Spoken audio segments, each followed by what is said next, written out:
let me ask you this. Is it true that Horst had a strong drive to make his own impression in the family and in the business and in the industry?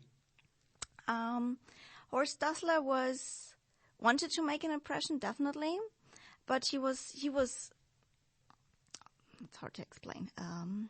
He wanted to make his own impression, but in a different way. So he learned from his father. He know that he has to equip the athletes the best way he can still. So this is the idea Adidas had in common, like Adidas Germany and France as well.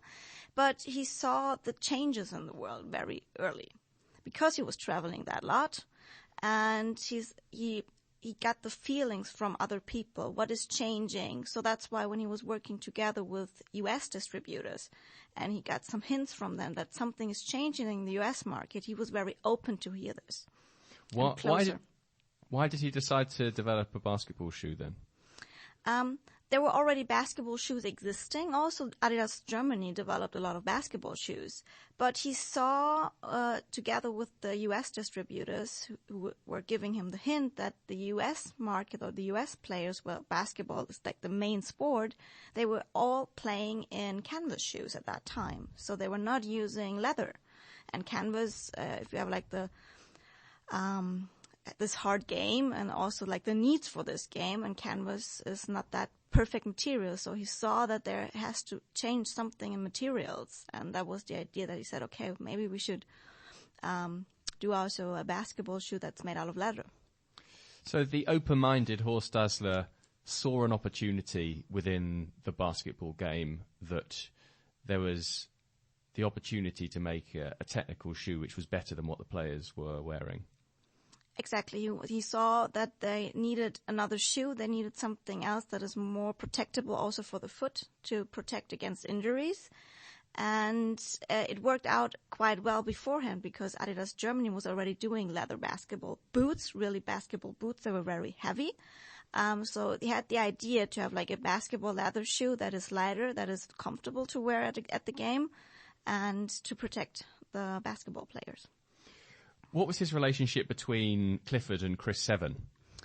Clifford and Chris Severn, Sporting Goods Industry, was one of the distributors in the U.S. already quite early, already in the late 50s, early 60s, because the business in the U.S. was different than in Germany or in France. So there was no production facility in the U.S., and there was no Adidas US or Adidas America at that time. So the whole business in the US was made by different distributors that were located at different areas of the US. So Clifford and Chris knew the sports market. They, I guess, were connected to the players, and they were one of the main distributors of Adidas product. And through that, they had this relationship with Horst.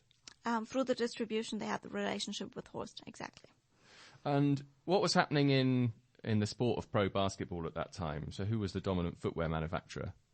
At that time, the dominant footwear company was Converse. They were only producing canvas shoes at that time. And yeah. So let me ask you that again. What were the pro basketball players wearing?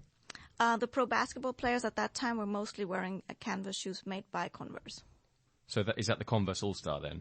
Exactly, that's the Converse All-Star. Which, funny to think that was regarded as a technical basketball shoe, but that's what everyone had on their feet. Yeah, that was exactly, everyone was wearing that on their feet, and it was a canvas shoe and was very popular at that time. So Adidas France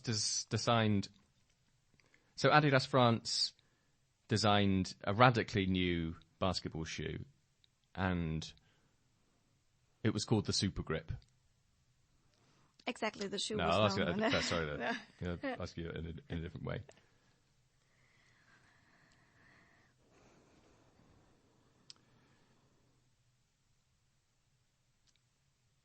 So the Superstar started as a radically new basketball shoe. Yes, the Superstar started as a radically new basketball shoe, but it had a predecessor. So it was not out of the nowhere. So the first low-top basketball shoe that was made out of leather was the Super Grip.